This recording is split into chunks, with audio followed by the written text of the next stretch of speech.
Cherise discusses her wildlife home garden with the project team. I'm Mike Pinkowski of the UK Overseas Territories Conservation Forum, and one of the leaders of this Adopt a Home for Wildlife project.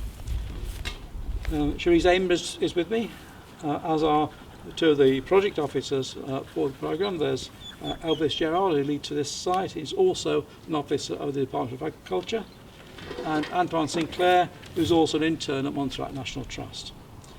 The voice you may hear from behind the camera is Anne Pinkowski, who is the producer and director of this series of videos. So, good morning, Cherise. Good morning. And thank you very much for becoming an adopter and for letting us visit your site. It's a pleasure.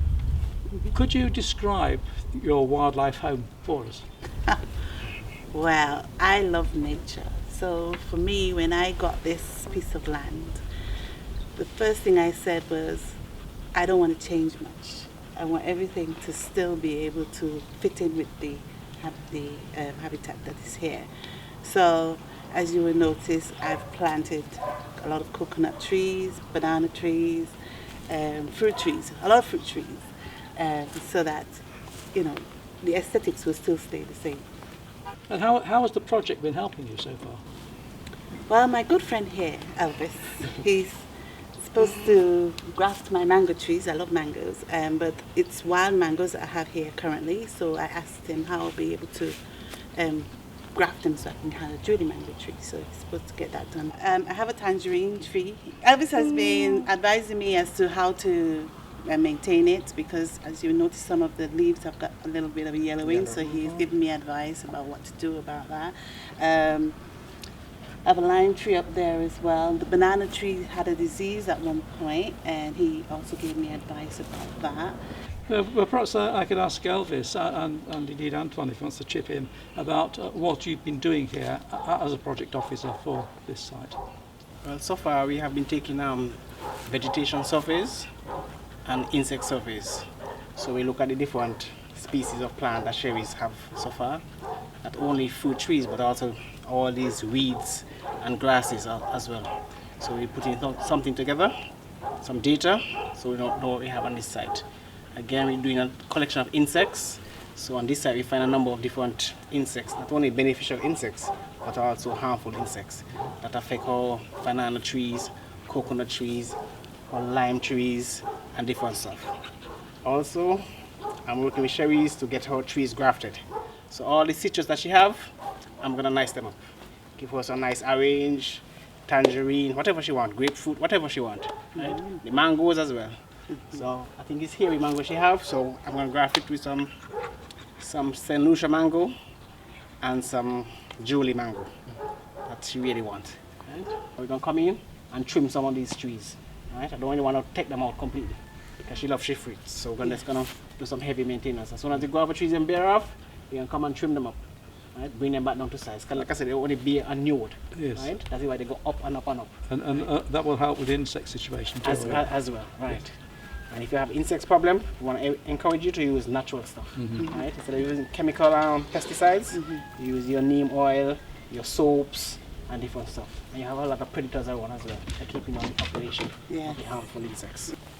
Yes, you've got plenty of water supply there. And, Yes. Yeah. And you need And it, as the don't rain you? comes, it just replenishes itself. Yeah. So Right. never out of water here. But it's a lovely site you have here. Thank you so much. But you've also got some challenges, haven't you? Because you're on the edge of a quite steep Yeah, it is. hillside. Yes, they had to cut it down so that's why we noticed the foundation is pretty high. Yeah, that cost me a lot to be able to build on the top floor. But that's why I plant the trees the way I do, to keep up the border so it doesn't keep falling in. Right, Yeah. prevent erosion. Yeah. And I guess that's always one of the interests of this site, is the challenge of being able to produce, keep the nature high, but do it all on a very steep slope. Exactly. Yes. Yeah, without the slope falling away. Exactly. Yes. So again with the coconuts, the root system, how they form the netting, Yes. hold this side together, Yeah. right, to prevent erosion. And even when you cut in the lawn, you cut the lawn kind of how to hold the soil as well. So even when rainfall, the soil remain intact.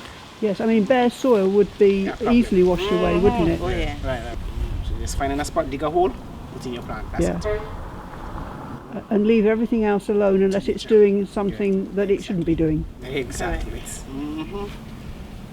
So as the time goes by, you look to keeping this sort of structure with some thinning out, as Elvis was saying. So you'll be doing something with the lawn to get the invasive weeds out, not to make a bowling green lawn, but to make a lawn which is stable environmentally, I think.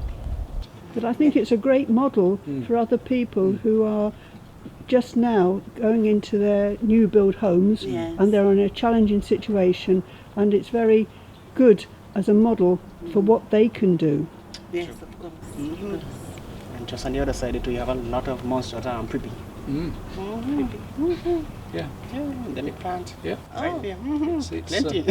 I think it's one of only 2 or possibly 3 plants which occur just on Montserrat. Right. And nowhere else. So it makes a great hedge as well. Exactly.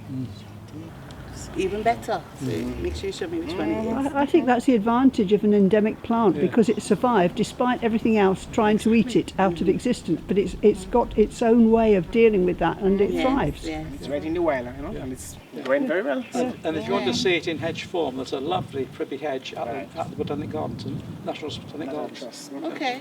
Yeah, we'll show you. We'll show you. We'll go and look. Yes, I would like to. So, Cherise, do you think you'll want to have a privy hedge? Yes, I wouldn't mind that. If that will hold the border better, I would definitely get some.